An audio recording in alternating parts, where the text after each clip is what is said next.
Hello YouTube, welcome to this new series where we will be fixing 8 Game Boy Pocket boards that I purchased for $100. So let's get into it.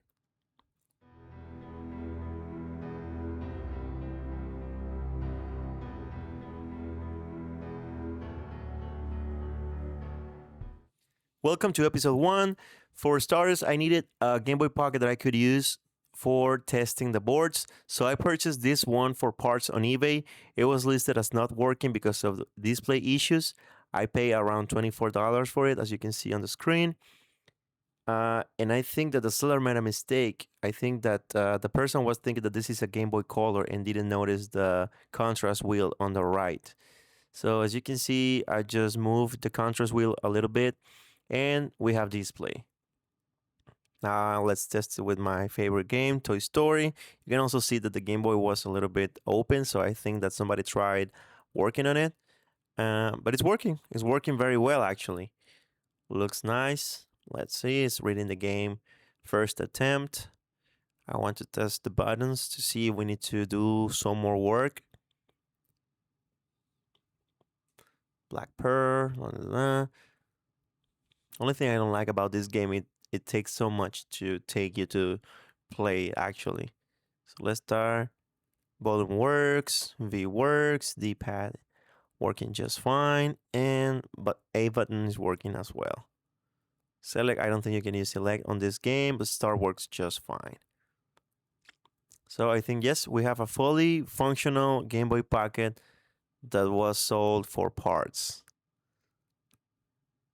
So let's remove these batteries and test with another game just to double check. Pokemon Yellow. Everybody loves this game. So do I. And it just seems to be working just fine, like I said.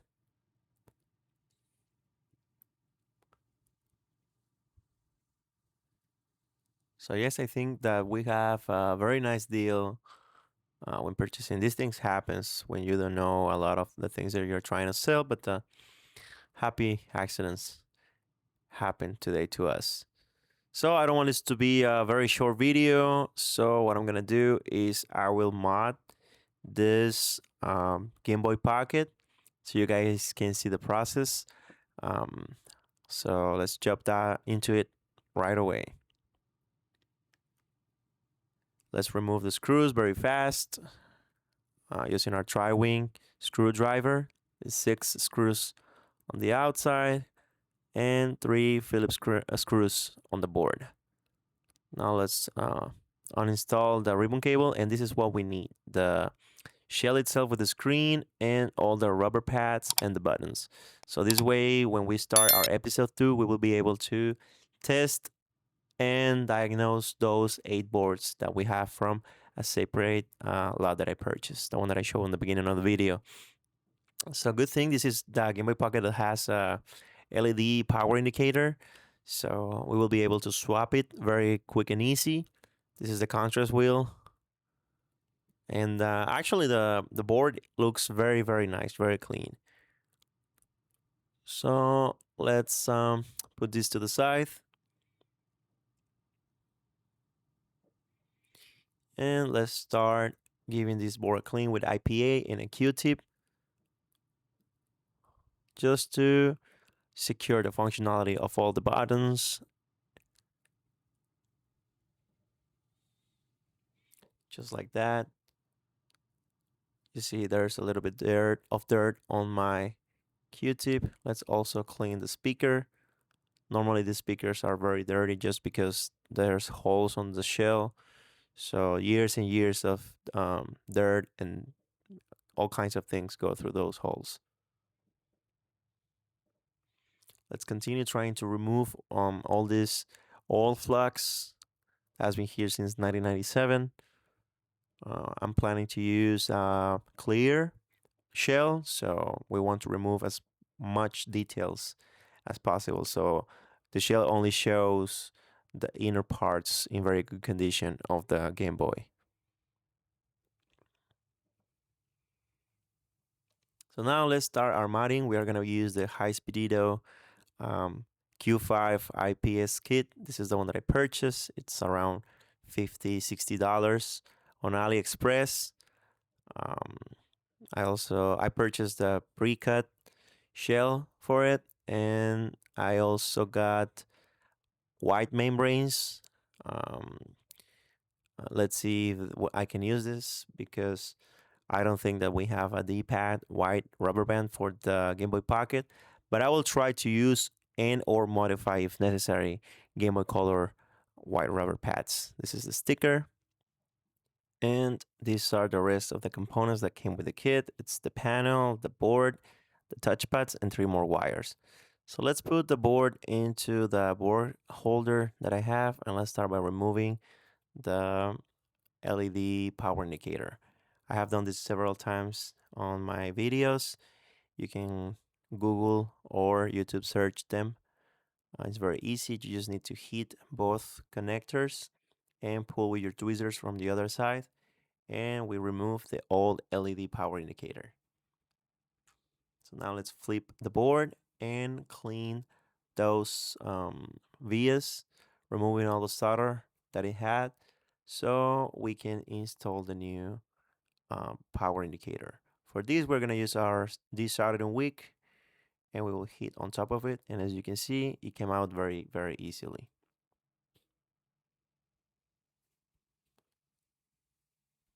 So it's also a good time to give it a clean with the Q-tip and IPA.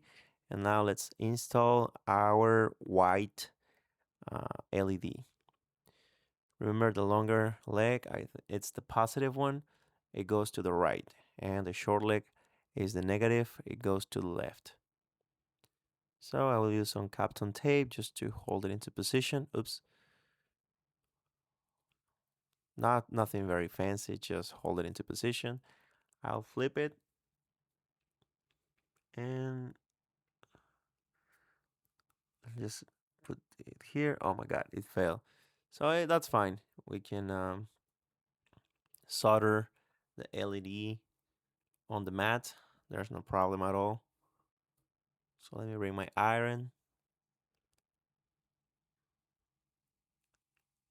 Heat and touch with our solder. This is premium quality solder. It has flux inside of it, so it's good to use it as it is. It is recommended, though, to use some flux. If you don't, that's okay as well. So that has been soldered. So now let's remove the excess of the legs by cutting them. Be careful with your eyes because they pop out. Let me take this out of the way. And let's see.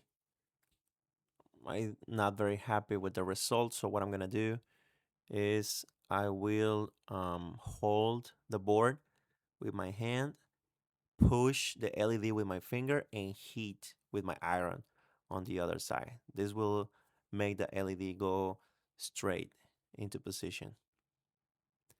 Heat it while pushing with my finger from the other side. And now it's a great opportunity to clean the excess of flux that we just left there. IPA and Q-tip. You already know the combo. And it will look just like this. Very nice. So these are the wires that came with the kit that will make the A, B, and select buttons work with the menu that the screen has. But I don't want them to be seen on the clear shell. So what I did here is to cut the same size and the same number of wires in black. I think that will look very cool. I did one Game Boy Color with this color scheme that I really liked, and it actually got sold very fast on my eBay store. So I'm gonna do that again, but this time with a Game Boy Pocket.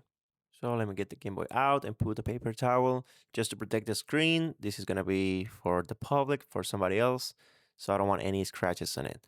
So let's bring the shell and the screen again. Now we are going to install the screen into the shell. But first, we're gonna put the wires that we are gonna solder later into the board. So there's 4 that we need to um, install, but first we need to put some solder into the soldering points. Just come with your iron, heat, and touch with your favorite solder. You'll do that with all of them. Those are the ones on the top, just left of the connector, of the ribbon cable connector. So now we can install in place the wires one by one. I think that the leftmost soldering point is ground. You don't need to put anything there. You just need A, B, select, and BAT, which is for the battery, for power of the screen. So you can see it's very easy.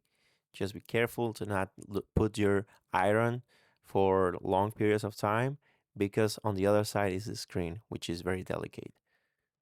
So with all of that done and the shell with the sticker, the white sticker they came with in position, what I'm going to do is I will remove the 3M tape and the screen protector. So now we can just paste it into position. Just like that, and I will push it so it stays in position.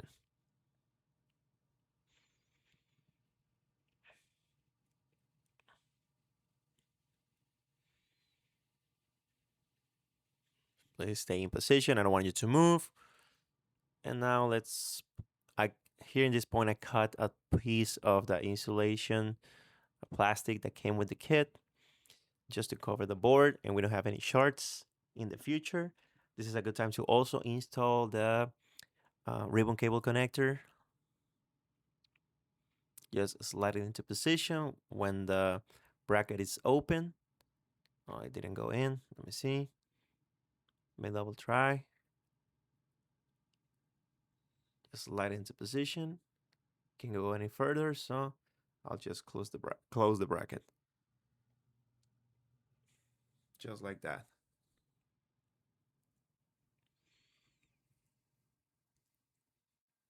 Let me get this out of the way. Now it's the time that we need to put the rubber pads into position. I'll use the white A and B rubber pad that came with the Game Boy Pocket kit. I'll use also the black start and select rubber pad that came with the kit. But let's bring the buttons first. I think I purchased this button kit separately, so just keep that in mind if you want to replicate this color scheme for the Game Boy Pocket. Let me open this very quick. And there's only one way that the buttons can go in, so it's very easy to install. Now the D-pad, same story. And we will put the power switch to the side just for later. So we have the A and B rubber pad. Fits just nicely. I didn't have a D-pad and I don't like to use this one. So what I'm going to use is I will use one of Game Boy Color white rubber pads that I have lying around for my Game Boy mods. And I will try just to see if it works. If it doesn't, well, I will need to use a different time while I get proper one. With all of that done, I will just, for some reason, I decided to remove the two touchpads. Most likely because I don't use them very often. And sometimes you're playing with your mod, Game Boy Advance, or whatever you have, and you press this by accident because you forget they are there. And then you change the color or the brightness of the screen. So you need to cycle all the way to whatever you were using. So that's why I decided to remove them. Later, I went back and installed them again. So it is what it is, I guess. So now that we have all of that in position, what I'm going to do is to face the board against the shell with the wires. And now we will solder the wires into position. Remember, one is for A, one for B, one for select button, and the final one is for the battery. my hand made the image blurry. So anyways, this is the instructions directly from the seller of the kit on AliExpress. Um, just double check that you are soldered into the correct vias. I'll do this very quick because my hand makes my camera go out of focus. So after all that has been soldered into position, um, I'll put some caption tape into the insulation film just to put it there into position. Now let's install the ribbon cable all the way out so it can be um, usable. Otherwise, your screen won't turn on.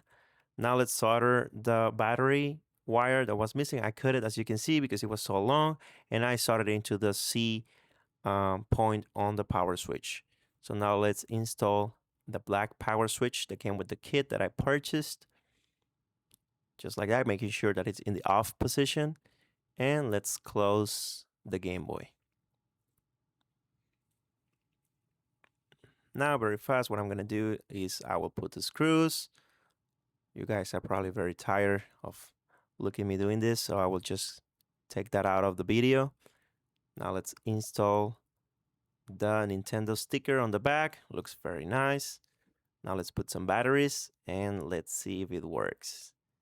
Would you look at that? Looks very, very pretty. You know, actually the Game Boy Pocket design is the best design in my opinion, even better than the Game Boy Color. It feels so good to have it on my hand. Let me peel this off. Look at that Pikachu.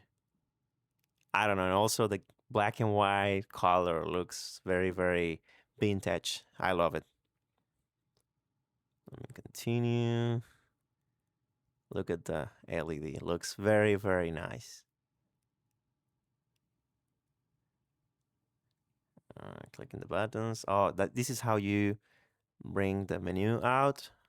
You have to hold select V and A, and then we can cycle through the options by pressing A or V to go up and down. And when you want to select something, just press select and you will toggle to on or off with A. A little bit confusing, but that's how it works. Factory mode reset. Touch battery display. I mean, that could be very useful for those Game Boy Pockets that don't have a power LED indicator.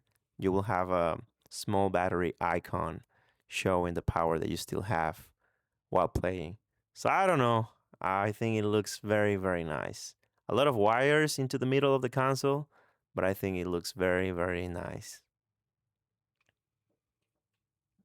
What do you think? Do you like this color scheme? Let me know in the comments. So anyways, I ended up changing the wires on the speaker, and I also installed back the button pads like I said before. I also rewired those touchpads to black instead of the red small wires that they came with, but they are barely very noticeable. But you know, I think that details are very important, so I changed them anyways. And this is how it looks, the final result. Let me clean it a little bit because I also want to show it on the darkness, just to, you know, make it shine a little bit more. Let me bring a game. This time it's gonna be Pokemon Red.